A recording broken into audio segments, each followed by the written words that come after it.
Lord Krishnanavan to everyone. This is Rachichen, and today we shall be starting a new chapter in business studies, that is private, public, and global enterprises. Okay, so let's talk about this chapter a bit.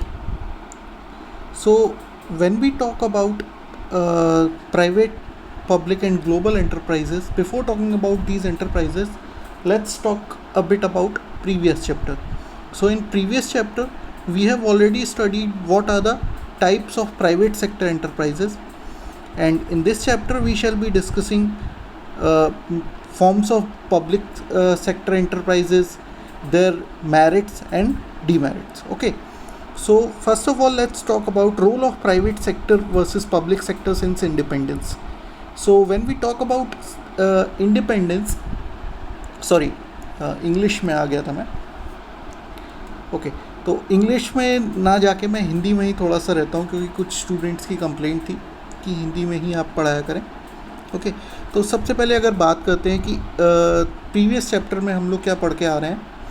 हम लोग पढ़ के आ रहे हैं कि private companies के types क्या क्या होते हैं. ठीक है, इस चैप्टर में हम लोग मोस्टली डिस्कस करेंगे कि पब्लिक सेक्टर कंपनीज़ के टाइप्स क्या क्या होते हैं, मेरिट्स डीमेरिट्स क्या क्या होती हैं. ठीक है, जो ग्लोबल एंटरप्राइजेज़ हैं बेसिकली वो आपके सिलेबस से इस साल के लिए हटा दिए गए हैं. ठीक है, तो सबसे पहले बात कर लेते हैं कि role of private sector versus public sector since independence. यानी कि इंडिपेंडेंस से अगर हम बात करते हैं तो प्राइवेट सेक्टर और पब्लिक सेक्टर का रोल क्या रहा. ठीक है, तो अगर हम बात करते हैं 1947 की, तो 1947 में आपने शायद हिस्ट्री में पढ़ा हो कि जब अंग्रेज़ हमें आज़ाद करके गए थे तो हमारे पास पैसा बहुत ज़्यादा था नहीं, बहुत कम कैपिटल छोड़ के गए थे वो लोग. ठीक है ना, एक तरह से बिल्कुल बर्बाद करके गए थे देश को. ठीक है, तो हमें उस बर्बाद देश को आबाद करना था. अच्छा, जो अगर हम बात करें, कोई बहुत बड़े इंडस्ट्रियलिस्ट वगैरह भी नहीं थे. ठीक है, तो क्या हुआ, गवर्नमेंट ने उस समय जो भी गवर्नमेंट फॉर्म हुई उन्होंने दो इंडस्ट्रियल पॉलिसीज़ लाई 1948 और फिर उसके बाद 1956 आपको 12th में पढ़ने को मिलेगी. ठीक है, तो उन्होंने क्या किया कि जो मेजर रोल था वो किसे दिया, पब्लिक सेक्टर एंटरप्राइजेस को. ठीक है, और जो सेकेंडरी रोल था वो किसे दिया, प्राइवेट सेक्टर एंटरप्राइजेस को. यानी कि जो सबसे ज़्यादा इम्पॉर्टेंट चीज़ें थी वो किसके हाथ में दे दी, पब्लिक सेक्टर एंटरप्राइजेस की. और प्राइवेट सेक्टर के हाथ में जो भी चीज़ें दी उन पर कुछ रेस्ट्रिक्शंस लगा दी.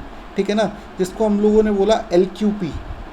ठीक है ना, लाइसेंसिंग, कोटाज एंड परमिट्स. ठीक है ना, ये सारी चीज़ें किस पे लगा दी, ये सारी चीज़ें लगा दी गई अगर हम बात करें तो प्राइवेट सेक्टर पे. ठीक है ना, तो क्या हुआ कि हमने अपनी इकोनॉमी को ग्रो करने का कैसे सोचा कि पब्लिक सेक्टर एंटरप्राइजेस के साथ में हमने अपनी इकोनॉमी को ग्रो करने के बारे में सोचा.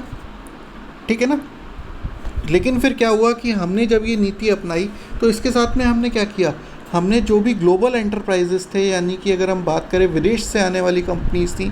देखिए, एक कहावत है कि दूध का जला छाछ भी फूंक के पीता है. ठीक है ना, तो हुआ क्या इससे कि जो हमारे यहाँ लेट्स से जो कंपनीज आना चाहती थी विदेशों से, हमने उन्हें कम्प्लीटली ब्लॉक कर दिया या बहुत कम कंपनीज़ को आने दिया इंडिया में काम करने के लिए.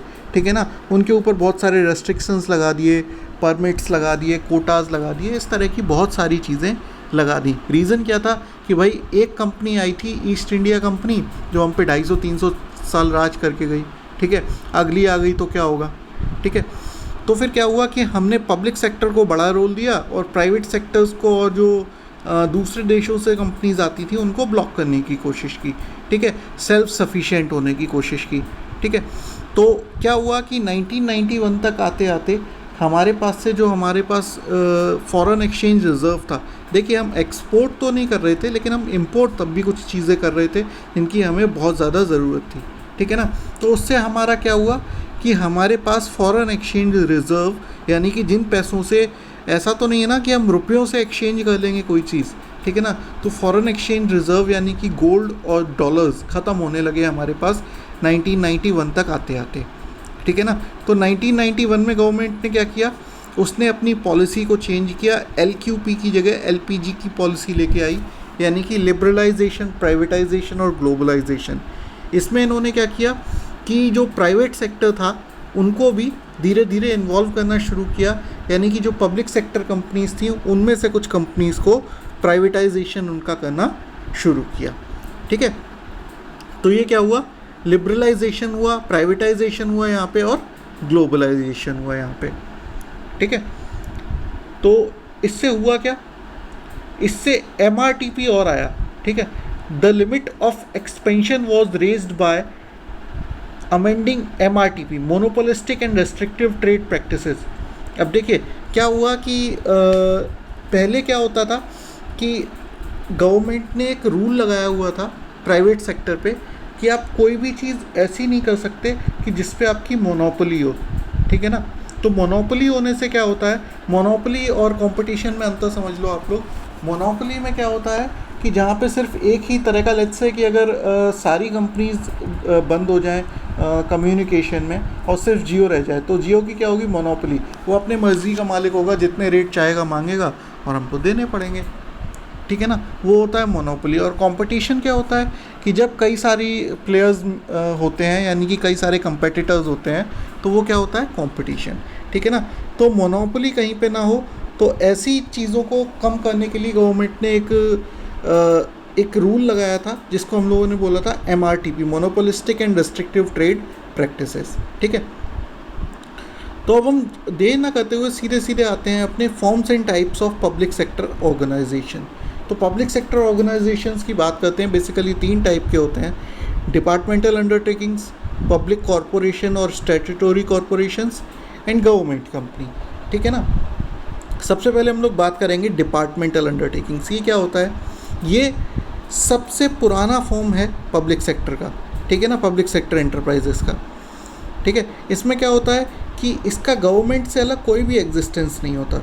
ठीक है ना, जो गवर्नमेंट है वही प्राइवेट सेक्टर एंटरप्राइजेस या डिपार्टमेंटल अंडरटेकिंग है। इसका एग्जांपल देखिए आप लोग, सीधा सीधा समझ लीजिए, आपको सब समझ में आ जाएगा।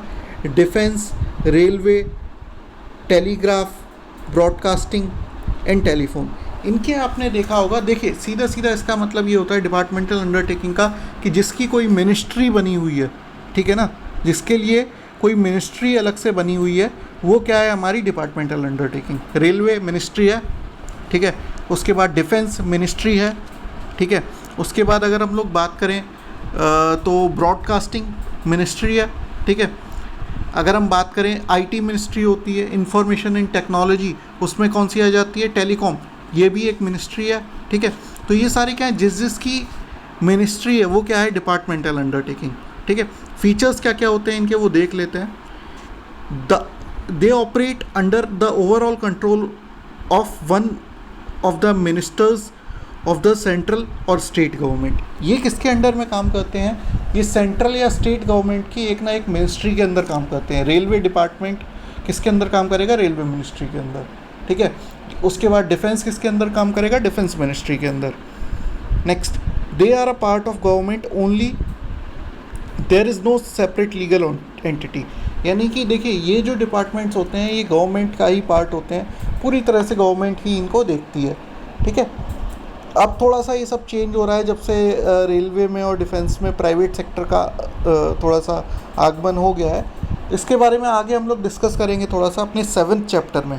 ठीक है, they are finance from the annual budget of the government. इनको क्या होता है, इनको पैसा कहाँ से मिलता है, जो एनुअल बजट गवर्नमेंट, आपने देखा होगा कि फरवरी में पहले क्या होता था, पहले रेलवे बजट अलग आता था, उसके लिए बजट ही एक अलग होता था।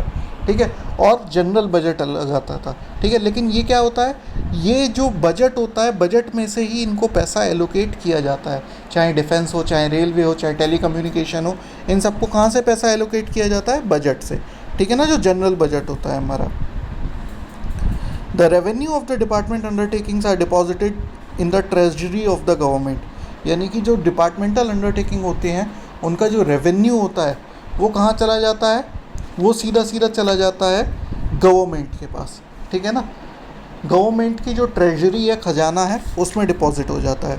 ठीक है, the staff of the departmental undertakings are civil servants and are recruited and compensated as per the rules of the civil servant. यानी देखिए IAS, IPS, IAS और PCS वगैरह जो होते हैं वो इन डिपार्टमेंट्स में वर्क करते हैं। ठीक है ना, और सिविल सर्वेंट्स की तरह ही इन्हें सैलरीज वगैरह मिलती हैं। ठीक है, they are under direct control of the department head who is accountable to the concern minister. अब देखिए रेलवे का हेड कौन था, ठीक है ना, उस हिसाब से हम लोग देखते हैं तो हर डिपार्टमेंट का कोई, अगर हम देखें इस समय डिफेंस का हेड कौन है, चीफ ऑफ डिफेंस कौन है, बिपिन रावत, ठीक है ना। तो वो क्या हुआ, वो सीधे सीधे एक हेड होता है इनका, और वो हेड किसको रिपोर्ट करता है, मिनिस्टर को। यानी कि अगर बिपिन रावत आज के टाइम पे किसको रिपोर्ट करते होंगे, रक्षा मंत्री को हमारे, यानी कि राजनाथ सिंह जी को। Next, they can be sued in the same manner as one can file a suit against the government. इनसे अगर आपको कोई कंप्लेंट है और इनके ऊपर अगर कोई केस करना है, ठीक है, तो आपको क्या करना पड़ेगा, उसी तरीके से करना पड़ेगा जैसे कि हम लोग गवर्नमेंट पे कोई भी केस करते हैं, ठीक है ना। इनकी मेरिट्स और डिमेरिट्स हम लोग देखेंगे अपने नेक्स्ट वीडियो में। Thank you.